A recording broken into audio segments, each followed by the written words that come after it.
नमस्कार विद्यार्थी मित्रांनो, आपल्या सर्वांचं स्वागत आहे रुद्र अकॅडमी पुणेच्या ऑफिशियल यूट्यूब चॅनलमध्ये. आज आपण एम-पी-एस-सीने जी काही नवीन नोटीस प्रसिद्ध केलेली आहे त्याची माहिती जाणून घेणार आहोत. आपल्या सर्वांना माहितीच आहे की या ठिकाणी विद्यार्थ्यांचं आंदोलन सुद्धा सुरू आहे पी-एस-आयच्या वयवाढीच्या मागणीच्या संदर्भात आणि अशातच आयोगाने नोटीस प्रसिद्ध केली. तर संपूर्ण माहिती आपण या व्हिडिओच्या माध्यमातून जाणून घेऊ. तुम्ही जर आपल्या चॅनलवर पहिल्यांदा आलेले असाल तर चॅनलला सबस्क्राईब करून घ्या, कारण की अशीच नवनवीन माहिती तुम्हाला आपल्या चॅनलवर मिळत असते. तर पहा विद्यार्थी मित्रांनो, या ठिकाणी पुण्यात विद्यार्थ्यांचं आंदोलन सुरू आहे. त्यांचं म्हणणं आहे की 1 वर्ष आम्हाला वाढवून द्या आणि त्याचं कारण म्हणजे काय, तर जाहिरात लेट आली असं काही विद्यार्थ्यांचं म्हणणं आहे आणि लवकरात लवकर आम्हाला किमान 1 वर्ष तरी वाढवून देण्यात यावं, अन्यथा जी काही परीक्षा आहे त्याला बरेच विद्यार्थी मुकतील असं विद्यार्थ्यांचं या ठिकाणी म्हणणं आहे. तर आंदोलन जे सुरू आहे त्याचा व्हिडिओ आपण कालच आपल्या चॅनलवर टाकलेला आहे शॉर्टच्या माध्यमातून.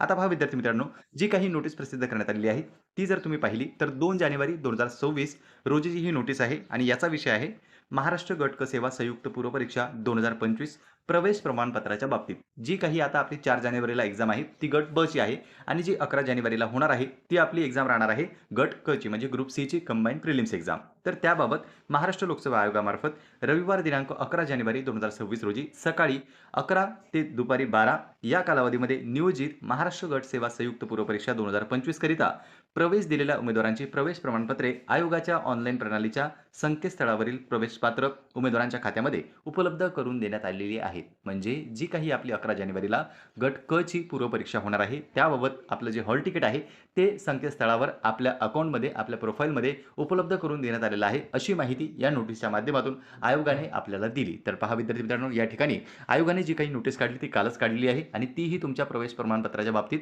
की 11 जानेवारीला म्हणजे 11 तारखेला आम्ही या ठिकाणी गट क ची परीक्षा घेत आहोत आणि त्याचं प्रवेशपत्र सुद्धा उमेदवारांच्या खात्यामध्ये उपलब्ध करून देण्यात आलेलं आहे. आता बऱ्याच विद्यार्थ्यांना प्रश्न पडलाय की नेमकं ते डाउनलोड कसं करायचं. जो तुम्हाला अगोदर एम-पी-एस-सीच्या वेबसाईटवर यायचं आहे. Googleवर सर्च करून जरी तुम्ही आले तरी देखील चालणार आहे. यामध्ये सर्वात प्रथम आपल्याला करावं लागतं आपलं लॉगिन.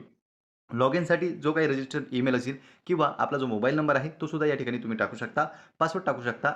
त्यानंतर आपल्याला लॉगिन करायचं आहे आणि आपल्या प्रोफाईलमध्ये माय अकाउंटमध्ये जाऊन तुम्ही तुमचं प्रवेशपत्र हे डाउनलोड करू शकता. काही विद्यार्थ्यांजवळ जे आहे पासवर्ड वगैरे विसरलेले असतील तर त्यांना फॉरगॉट पासवर्डचा सुद्धा पर्याय त्यांनी उपलब्ध करून दिलेला आहे. हे पहा, खाली ऑप्शन आहे फॉरगॉट किंवा रिसेट पासवर्ड, याचा पर्याय याचा उपयोग करून तुम्ही तुमचा पासवर्ड पुन्हा मिळवू शकता किंवा पुन्हा नवीन पासवर्ड सेट करू शकता. तर पहा विद्यार्थी मित्रांनो, तिकडे विद्यार्थ्यांचं आंदोलन सुरू आहे ते म्हणजे पी-एस-आय वयवाढीसाठी आणि या ठिकाणी आयोगाने नोटीस काढून 11 जानेवारी गट क संदर्भात जे काही हॉल तिकीट आहे ते आपल्याला उपलब्ध करून दिलेले दिसतात. तर ही होती महत्त्वपूर्ण अपडेट. यानंतर आणखी जर काही अपडेट आली तर ती सुद्धा तुम्हाला आपल्या चॅनलवर पाहावयास मिळणार आहे, म्हणून आपल्या चॅनलला सबस्क्राईब करून ठेवा. पुन्हा भेटूया आपण अशाच एका नवीन अपडेट सोबत. नमस्कार.